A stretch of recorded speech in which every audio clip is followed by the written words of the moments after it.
Hello दोस्तों, आज मैं आपको सुनाने जा रही हूँ मुंशी प्रेमचंद की ईदगाह।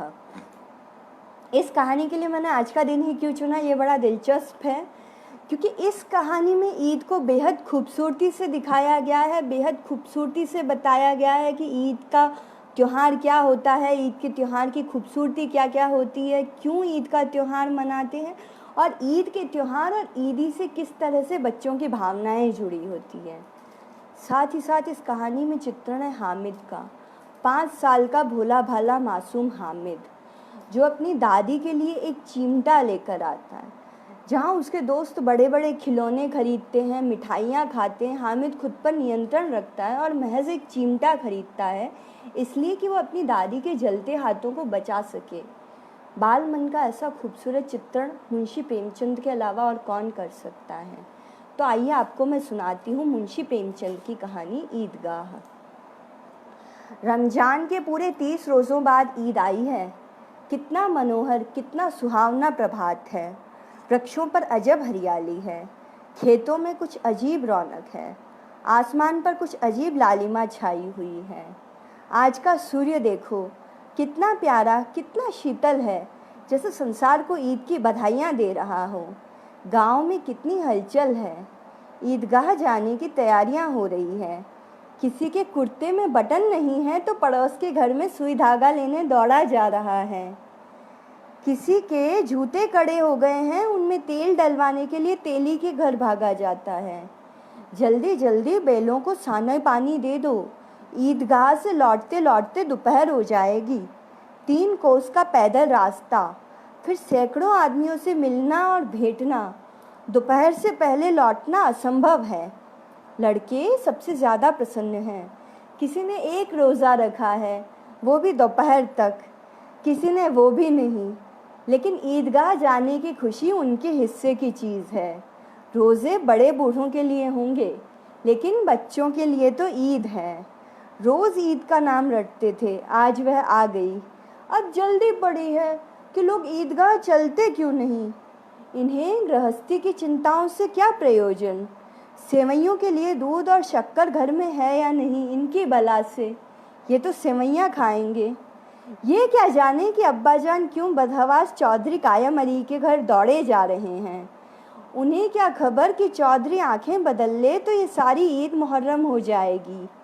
उन्हें अपनी जेबों में तो कुबेर का धन भरा हुआ है। बार बार जेब से अपना खजाना निकाल कर गिनते हैं और खुश होकर फिर रख लेते हैं। महमूद गिनता है, 1 2 दच बाला, मेरे पास पूले बाला पैसे हैं। मोहसिन के पास 15 पैसे हैं।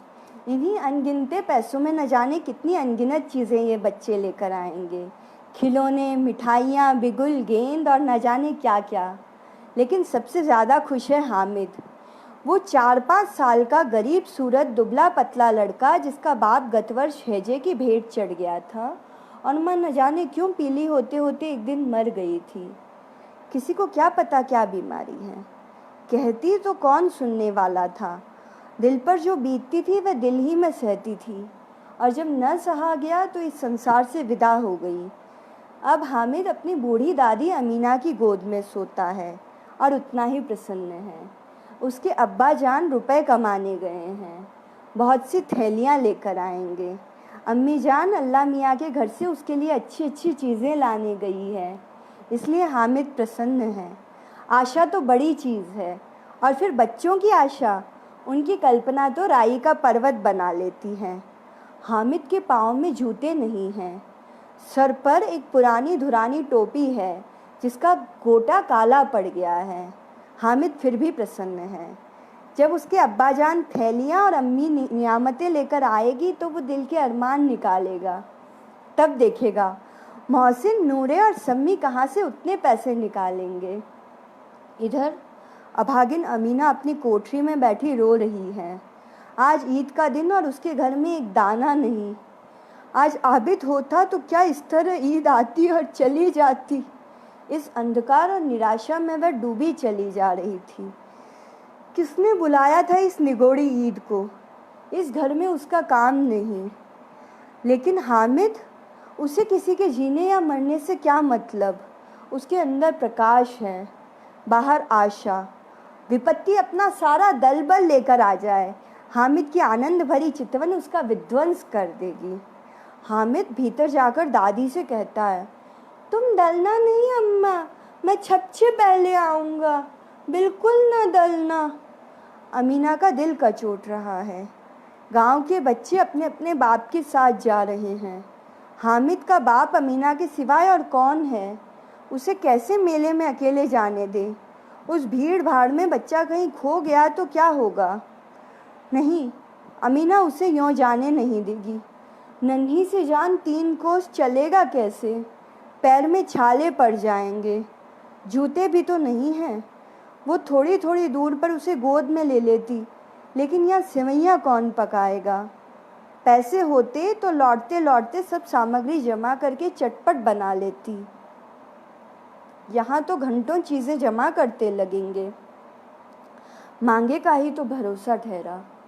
उस दिन फहीमन के कपड़े सिए थे, 8 आने पैसे मिले थे। उस अठन्नी को ईमान की तरह बचाती चली आती थी इसी ईद के लिए। सर पे सवार हो गई। ग्वालन जब सर पर सवार हो गई तो अमीना क्या करती? हामिद के लिए कुछ नहीं है, 2 पैसे का दूध तो चाहिए ही। अब तो कुल 2 आने पैसे बच रहे थे, 3 पैसे हामिद की जेब में और 5 अमीना के बटुए में। यही तो बिसात है और ईद का त्योहार। अल्लाह ही बेड़ा पार लगाए। धोबन, नाइन, मेहतरानी और चूड़ीहारन सब आएंगी। सबको सेवैयाँ चाहिए और थोड़ा किसी की आंखों को नहीं लगता। अमीना किस किस से जी चुराएगी और मुंह क्यों चुराए? साल भर का त्योहार है, ज़िंदगी खैरियत से रहे। उनकी तकदीर भी तो उसी के साथ है। बच्चे को खुदा सलामत रखे, ये दिन भी कट जाएंगे। गांव से मेला चला और बच्चों के साथ हामिद भी जा रहा था। कभी सबके सब दौड़कर आगे निकल जाते तो कभी किसी पेड़ के नीचे खड़े होकर साथ वालों का इंतज़ार करते। ये लोग इतना धीरे क्यों चल रहे हैं? सड़क के दोनों ओर अमीरों के बगीचे हैं। पक्की 4 दीवारी बनी हुई है। पेड़ों में आम और लीचियाँ लगी हुई है। कभी कभी कोई लड़का कंकरी उठाकर आम पर निशाना लगाता है तो माली अंदर से गाली देता हुआ निकलता है। लड़के वहाँ से एक फलांग दूर खड़े हैं और खूब हंस रहे हैं कि माली को कैसा उल्लू बनाया। बड़ी बड़ी इमारतें आने लगी। ये अदालत है, ये कॉलेज है, ये क्लब घर है। इतने बड़े कॉलेज में कितने लड़के पढ़ते होंगे? सब लड़के नहीं हैं जी, बड़े बड़े आदमी हैं सच। उनकी बड़ी बड़ी मूछें हैं, इतने बड़े हो गए हैं, अभी तक पढ़ने जाते हैं। न जाने कब तक पढ़ेंगे और क्या करेंगे इतना पढ़कर। हामिद के मदरसे में तो 2-3 बड़े लड़के हैं, बिल्कुल 3 कौड़ी के, रोज़ मार खाते हैं, कान से जी चुराने वाले। इस जगह भी उसी तरह के लोग होंगे और क्या। आगे क्लब घर आया। क्लब घर में जादू होता है। सुना है यहाँ मुर्दों की खोपड़ियाँ दौड़ती हैं और बड़े बड़े तमाशे होते हैं, पर किसी को अंदर नहीं जाने देते। वहाँ शाम को साहब लोग खेलते हैं, बड़े बड़े आदमी खेलते हैं दाढ़ी मूँछों वाले, और मेमे खेलती है। सच, हमारी अम्मा को ये दे दो, क्या नाम है उसका, बैट, तो पकड़ ही ना सके। आगे चले, हलवाइयों की दुकानें शुरू हुई। आगे खूब सजी हुई थी। इतनी मिठाइयाँ कौन खाता? देखो ना, एक एक दुकान पर मनो होगी। सुना है रात को जिन्नात आकर खरीद ले जाते हैं। अब्बा कहते थे कि आधी रात को एक आदमी हर दुकान पे जाता है और जितना माल बचा होता है वह तुलवा लेता है और सचमुच के रुपए देता है। बिल्कुल ऐसे ही रुपए।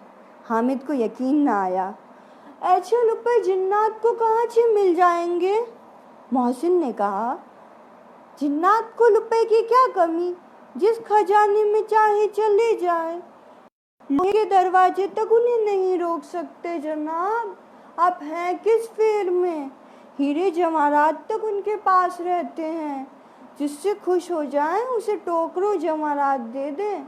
अभी यहीं बैठे हैं, 5 मिनट में कलकत्ता पर खड़ा हो जाए तो उसका सिर आसमान से जा लगे, मगर चाहे तो एक लोटे में घुस जाए। हामिद: लोग उन्हें कैसे खुश करते होंगे? कोई मुझे ये मंत्र बता दे तो मैं भी एक जिन्न को खुश कर लूं। मोहसिन: अब ये तो नहीं जानता, लेकिन चौधरी साहब के काबू में बहुत से जिन्नात हैं। कोई चीज़ चोरी चली जाए तो चौधरी साहब उसका पता लगा देंगे और चोर का नाम बता देंगे। जुमराती का बचवा उस दिन खो गया था, 3 दिन हैरान हुए, कहीं न मिला। तब झक मारकर चौधरी के पास गए। चौधरी ने तुरंत बता दिया कि मवेशी खाने में है, और वहीं मिला। जिन्नात आकर उन्हें सारे जहान की खबर दे जाते हैं। अब हामिद को समझ में आया कि चौधरी के पास इतना धन क्यों है और क्यों उनका इतना सम्मान है। आगे चले। आगे पुलिस लाइन थी। यहीं सब कांस्टेबल कवायद करते हैं, रिटर्न 5 पो। रात को बेचारे घूम घूम कर पहरा देते हैं, नहीं तो चोरियां हो जाए। मोहसिन ने प्रतिवाद किया, ये कांस्टेबल पहरा देते हैं, तभी तुम जानते हो अली हजरत यही है जो चोरियां करते हैं। अब बस्ती घनी होने लगी। ईदगाह जाने वालों की टोलियां नजर आने लगी, एक से एक भड़कीले वस्त्र पहने हुए, कोई इक्के तांगे पर सवार, कोई मोटर पर। सभी इत्र में बसे, सभी के दिलों में उमंग। ग्रामीणों का ये छोटा सा दल अपनी विपन्नता से बेखबर संतोष और धैर्य में मगन चला जा रहा था। बच्चों के लिए नगर की सभी चीज़ें अनोखी थी। जिस चीज़ की ओर ताकते ताकते ही रह जाते, पीछे से हॉर्न की आवाज़ आने पर भी नहीं चेतते। हामिद तो मोटर के नीचे आते आते बचा। सहसा ईदगाह नजर आई। ऊपर इमली के घने वृक्षों की छाया है, नीचे पक्का फर्श है जिस पर जाजिम बिछा हुआ है, और रोज़ेदारों की पंक्तियां एक के पीछे एक न जाने कहाँ तक चली गई है, पक्की जगत के नीचे जहाँ जाजिम भी नहीं है।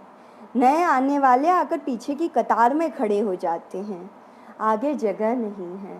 यहाँ कोई पद नहीं देखता, कोई धन नहीं देखता। इस्लाम की नज़र में सब बराबर हैं। इन ग्रामीणों ने भी वजू किया और पिछली पंक्ति में खड़े हो गए। कितना सुंदर संचालन है, कितनी सुंदर व्यवस्था। सारे सर एक साथ झुकते हैं और एक साथ खड़े हो जाते हैं, एक साथ खड़े होकर फिर एक साथ झुक जाते हैं। नमाज खत्म हो गई, लोग आपस में गले मिलने लगे। तब मिठाइयों और खिलौनों की दुकान पर धावा बोला गया। ग्रामीणों का ये दल इस विषय में बालकों से कम उत्साही न था। यह देखो हिंडोरा, 1 पैसा दो और चढ़ जाओ, कभी आसमान पर जाते हुए मालूम होगे, कभी ज़मीन पर गिरते हुए। ये चरखी है, लकड़ी के हाथी, घोड़े, ऊँटों और छड़ों में लटके हुए हैं। 1 पैसा देकर बैठ जाओ और 25 चक्कर का मजा लो। महमूद, मोहसिन और नूरे और सम्मी भी इन घोड़ों पर और ऊँटों पर चढ़ते हैं और बैठते हैं। हामिद दूर खड़ा है। 3 ही पैसे तो हैं अपने पास। अपने कोष का 1/3 जरा सा चक्कर खाने के लिए नहीं दे सकता। सब चरखी से उतरते हैं। अब खिलौने लेंगे। आगे दुकानें लगी हुई है, तरह तरह के खिलौने हैं। सिपाही और गुजरिया, राजा और वकील, भिश्ती और धोबिन और साधु भी। वाह, कितने सुंदर खिलौने हैं, अब बोलना ही चाहते हैं। महमूद सिपाही लेता है, खाकी वर्दी और लाल पगड़ी वाला, कंधों पर बंदूक रखे हुए। मालूम होता है अभी कवायद किए चला आ रहा है। मोहसिन को भिश्ती पसंद आया। कमर झुकी हुई है, ऊपर मशक रखे हुए हैं और मशक का मुंह एक हाथ से पकड़े हुए हैं। कितना प्रसन्न है, शायद कोई गीत गा रहा है, बस मशक से पानी उंडेलना ही चाहता है। नूरे को वकील से प्रेम है, कैसी विद्वत्ता है उसके मुंह पर। काला चौगा, नीचे सफ़ेद अचकन, अचकन के सामने की जेब में घड़ी, सुनहरी जंजीर, एक हाथ में कानून का पोथा लिए हुए। मालूम होता है अभी किसी अदालत से झिड़े या बहस किए चला आ रहा है। ये सब 2-2 पैसे के खिलौने हैं। हामिद के पास कुल 3 पैसे हैं। इतने महंगे खिलौने वो कैसे ले ले? खिलौने कहीं हाथ से छूट पड़े तो चूर चूर हो जाएंगे।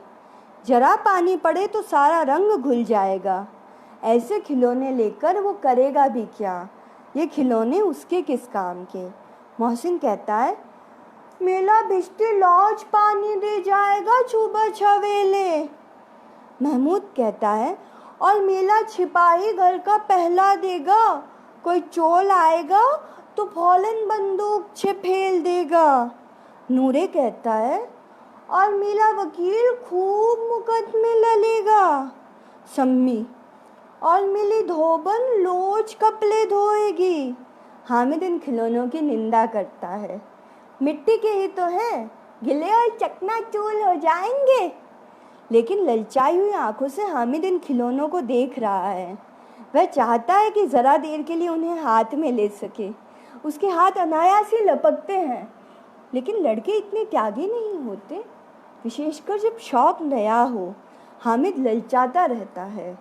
खिलौने के बाद मिठाइयों की बारी आती है। किसी ने रेवड़ियाँ ली, किसी ने गुलाब जामुन तो किसी ने सोहन हलवा। मज़े से खा रहे हैं। हामिद बिरादरी से पृथक है। अभागे के पास महज 3 पैसे हैं। क्यों नहीं कुछ लेकर खाता? ललचाई आंखों से सबकी ओर देख रहा है। मोहसिन कहता है, हामिद हामिद, लेवली ले जा लेवली, देख कितनी खुशबूदार है। हामिद को संदेह हुआ, ये केवल क्रूर विनोद है। मोहसिन इतना उदार नहीं, लेकिन यह जानकर भी वह उसके पास जाता है। मोहसिन दोने से एक रेवड़ी निकालकर हामिद की ओर बढ़ाता है। हामिद हाथ फैलाता है और मोहसिन रेवड़ी अपने मुंह में रख लेता है। मोहसिन और समी खूब तालियां बजा बजा कर हंसते हैं। हामिद खिसिया जाता है। मोहसिन, अच्छा आपके जलूल देंगे हामिद, अल्लाह कसम ले जा। हामिद, लके लाओ, मेरे पास क्या पैसे नहीं हैं? सम्मी, पैसे कहाँ हैं? 3 ही तो पैसे हैं, 3 पैसों में क्या क्या लोगे? महमूद, हंसे गुलाब जामुन ले जाओ हामिद, मोहसिन तो बदमाश है। हामिद, मिठाई कौन बड़ी नेमत है, किताब में इसकी कितनी बुराइयाँ लिखी हैं। मोहसिन, लेकिन दिल में तो कह रहे होगे कि मिले तो खा ले, अपने पैसे क्यों नहीं निकालते? महमूद, छप समझता हूँ मैं इसकी चालाकी, जब हमारे छाले पैसे खर्च हो जाएंगे तो हमें ललचा ललचा कर खाएगा। मिठाइयों के बाद कुछ दुकानें लोहे की चीज़ों की, कुछ गिलट और कुछ नकली गहनों की थी। लड़कों के लिए यहाँ कोई आकर्षण न था। सब आगे बढ़ जाते हैं। हामिद लोहे की दुकान पर रुक जाता है। कई चिमटे रखे हुए हैं। उसे ख्याल आया कि दादी के पास चिमटा नहीं है। तवे से रोटियां उतारती हैं तो हाथ जल जाता है। अगर वे चिमटा ले जाकर दादी को दे दे तो दादी कितना प्रसन्न होंगी। फिर उनकी उंगलियां कभी न जलेगी। घर में काम की चीज़ हो जाएगी। खिलौने से क्या फ़ायदा, व्यर्थ में पैसे खराब होते हैं। ज़रा देर की ही तो खुशी मिलती है।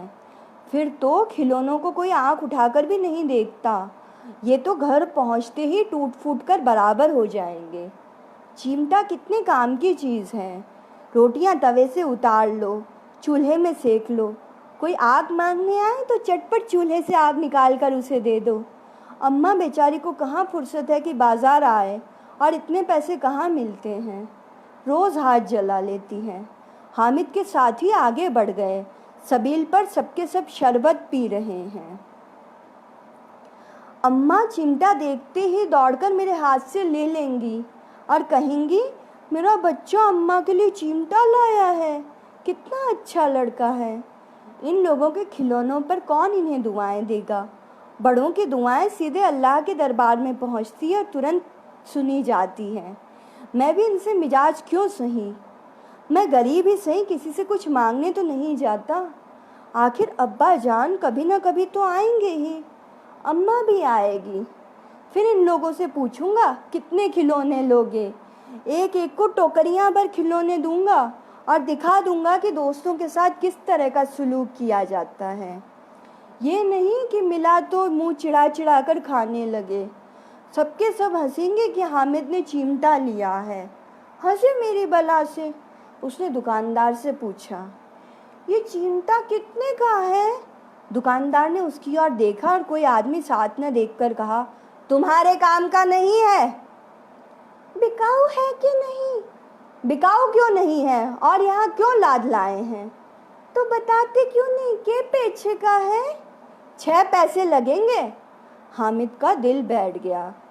ठीक ठीक ठीक 5 पैसे लगेंगे, लेना हो तो लो, नहीं तो चलते बनो। हामिद ने कलेजा मजबूत करके कहा, 3 पैसे लोगे? ये कहता हुआ हामिद आगे बढ़ गया कि दुकानदार की घुड़कियां न सुने, लेकिन दुकानदार ने घुड़कियां नहीं दी, बुलाकर चिमटा दे दिया। हामिद ने उसे इस तरह कंधे पर रखा मानो बंदूक हो और शान से अकड़ता हुआ संगियों के पास आया। जरा सुने सबके सब क्या आलोचनाएं करते हैं। मोहसिन ने हंसकर कहा, ये चिमटा क्यों लाया है पगले, इससे क्या करेगा? हामिद ने चिमटे को जमीन पर पटक कर कहा, जला अपना भिश्ती जमीन पर गिला दो, छाली पछलियां चूल चूल हो जाएंगी। महमूद बोला, तो ये चिमटा कोई खिलौना है क्या? हामिद, खिलौना क्यों नहीं, अभी कंधे पर रखा बंदूक हो गई, हाथ में ले लिया फकीलों का चिमटा हो गया।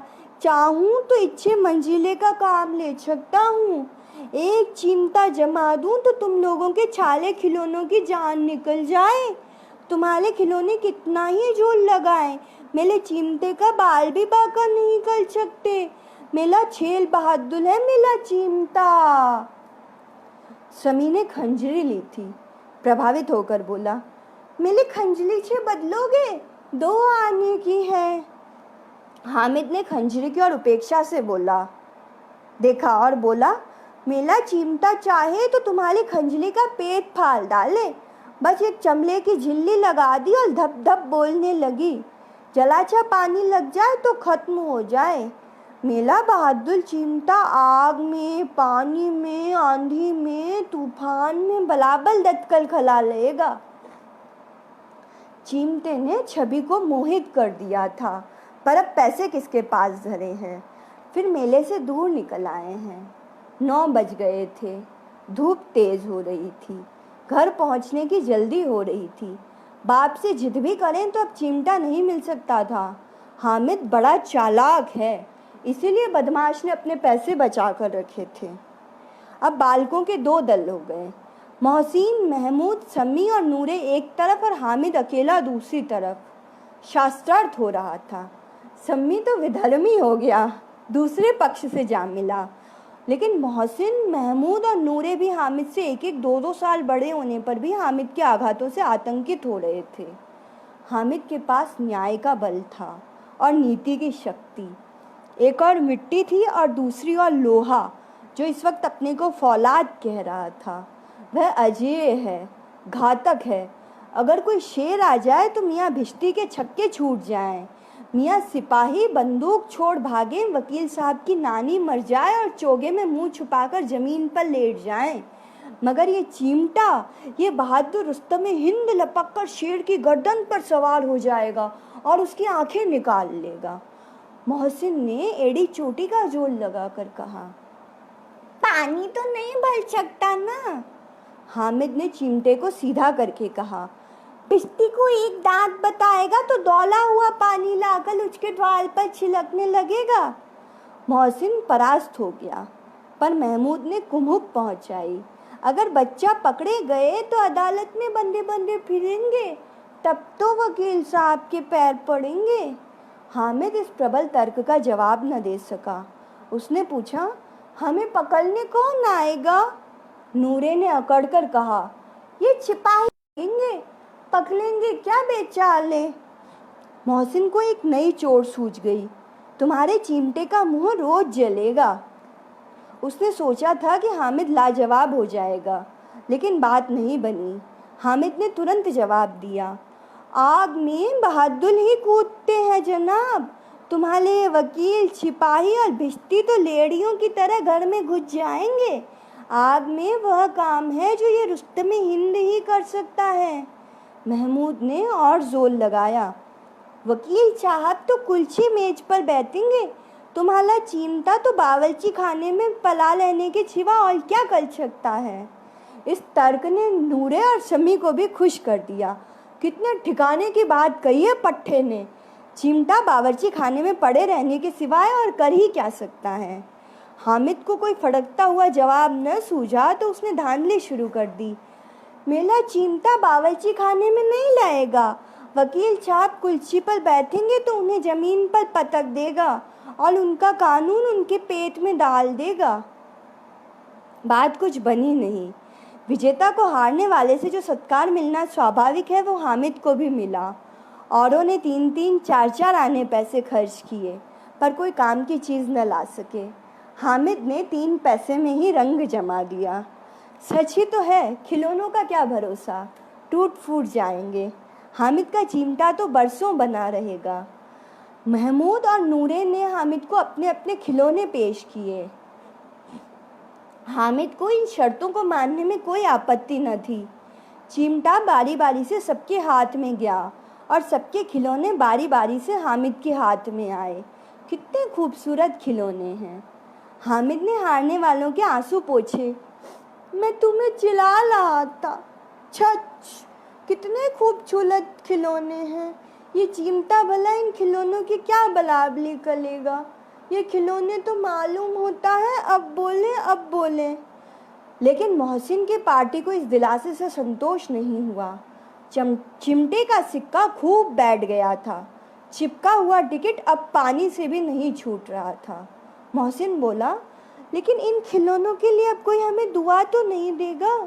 हामिद को स्वीकार करना पड़ा कि खिलौनों को देखकर किसकी की माँ उतनी खुश होगी ना होगी जितनी उसकी दादी चिमटे को देखकर होगी। 3 पैसे में ही तो उसे सब कुछ करना था और उसने पैसे के इन उपायों पर पछतावे की बिल्कुल ज़रूरत नहीं थी। फिर अब तो उसका चिमटा रुस्तम हिंद है, सभी खिलौनों का बादशाह। 11 बजे गांव में हलचल मच गई। मेले वाले आ गए थे। मोहसिन की छोटी बहन ने दौड़कर भिश्ती उसके हाथ से छीन लिया और मारे खुशी के जो उछली तो भिश्ती मियाँ सीधे नीचे आ रहे और सुरलोक सिधारे। इस पर भाई बहन में खूब मारपीट हुई। दोनों खूब रोए। उसकी अम्मा ये शोर सुनकर बिगड़ी और दोनों को ऊपर से 2-2 चांटे और लगाए। नूरे मियाँ के वकील का अंत उनके प्रतिष्ठानुकूल इससे ज़्यादा गौरवमय हुआ। वकील जमीन पर या ताक पर तो हो नहीं सकता था, उसकी मर्यादा का ख्याल तो करना ही था। दीवार में खूंटियाँ गाड़ी गई, उन पर लकड़ी का एक पटरा रखा गया। पटरे पर कागज का कालीन बिछाया गया और वकील साहब राजा भोज की भांति सिंहासन पर बिराजे। नूरे ने उन्हें पंखा झलना शुरू किया। अदालतों में खसकी टट्टियाँ और बिजली के पंखे रहते हैं, यहाँ क्या मामूली पंखा भी ना हो। कानून की गर्मी दिमाग पर चढ़ जाएगी कि नहीं। बांस का पंखा आया और नूरे हवा करने लगा। मालूम नहीं पंखे की हवा से या पंखे की चोट से वकील साहब स्वर्गलोक से मृत्युलोक में आ रहे और उनका माटी का चोला माटी में ही मिल गया। फिर बड़े जोर शोर से मातम हुआ और वकील साहब की अस्थि घूरे पर डाल दी गई। अब रहा महमूद का सिपाही, उसे चटपट गांव का पहरा देने का चार्ज मिल गया। लेकिन पुलिस का सिपाही कोई साधारण व्यक्ति तो है नहीं जो अपने पैरों पर चले, वो तो पालकी पर चलेगा। एक टोकरी आई, उसमें लाल रंग के फटे पुराने चिथड़े बिछाए गए जिसमें सिपाही साहब आराम से लेटे। नूरे ने वह टोकरी उठाई और अपने द्वार का चक्कर लगाने लगा। उसके दोनों छोटे भाई सिपाही की तरह छोने वाले जागते रहो, छोने वाले जागते रहो पुकारते चले। मगर रात तो अंधेरी होनी चाहिए थी। नूरे को ठोकर लग जाती है, टोकरी उसके हाथ से छूटकर गिर पड़ती है और मियाँ सिपाही अपनी बंदूक लिए ज़मीन पर आ गिरते हैं और उनकी टांग में विकार आ जाता है। महमूद को आज ज्ञात हुआ कि वो एक अच्छा डॉक्टर है। उसको ऐसा मलहम मिल गया है जिससे वो टूटी टांग को आनन फानन में जोड़ सकता है। केवल गूलर का दूध चाहिए। गूलर का दूध आता है लेकिन टांग जवाब दे देती है। शल्यक्रिया असफल हुई तब सिपाही की दूसरी टांग भी तोड़ दी जाती है। अब कम से कम एक जगह आराम से बैठ तो सकता है। एक टांग से तो न चल सकता था न बैठ सकता था। अब वह सिपाही सन्यासी हो गया है। अपनी जगह पर बैठा बैठा पहरा देता है। कभी कभी देवता भी बन जाता है। उसके सिर का झालरदार साफा खुरच दिया गया है। अब उसका जितना रूपांतरण चाहे कर लो। कभी कभी तो उससे बाट का काम भी लिया जाता है। अब मियाँ हामिद का हाल सुनिए। अमीना उसकी आवाज़ सुनते ही दौड़ी और उसे गोद में उठाकर प्यार करने लगी। सहसा उसके हाथ में चिमटे को देखकर वह चौंकी। ये चिमटा कहाँ था? मैंने मोल लिया है दादी, अम्मा मैंने मोल लिया है। क्या पैसे में? 3 पैसे में। अमीना ने छाती पीट ली। ये कैसा बेसमझ लड़का है। दोपहर हुआ, कुछ खाया न पिया, लाया क्या? चिमटा। सारे मेले में तुझे कोई और चीज़ न मिली थी जो ये लोहे का चिमटा उठा लाया? हामिद ने अपराधी भाव से कहा। तुम्हारी उंगलियां तवे से जल जाती हैं, इसलिए मैंने इसे लिया। बुढ़िया का क्रोध तुरंत स्नेह में बदल गया। स्नेह भी वह नहीं जो प्रगल्भ होता है और अपनी सारी कसक शब्दों में बखेर देता है। यह मूक स्नेह था, खूब ठोस, रस और स्वाद से भरा हुआ। बच्चे में कितना व्याग, कितना सद्भाव, कितना विवेक है। दूसरों को खिलौने लेते और मिठाई खाते देख इसका मन भी कितना ललचाया होगा। इतना जब्त हुआ इससे कैसे? वहाँ भी इसे अपनी बूढ़ी दादी की याद बनी रही। अमीना का मन गदगद हो गया। और अब एक बड़ी विचित्र बात हुई, हामिद के इस चिमटे से भी विचित्र। बच्चे हामिद ने बूढ़े हामिद का पार्ट खेला। बुढ़िया अमीना बालिका अमीना बन गई। वह रोने लगी, दामन फैलाकर हामिद को दुआएं देती जाती और आंसू की बड़ी बड़ी बूंदें गिराए जाती। हामिद इसका रहस्य क्या समझता? नमस्कार दोस्तों।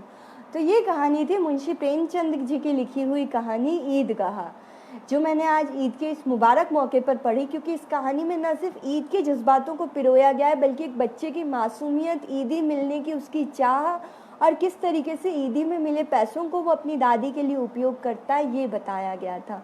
उम्मीद करती हूँ कहानी आपको ज़रूर पसंद आई होगी। आगे आप कौन सी कहानी सुनना चाहेंगे कमेंट बॉक्स में ज़रूर बताएं। तब तक के लिए अलविदा साथियों।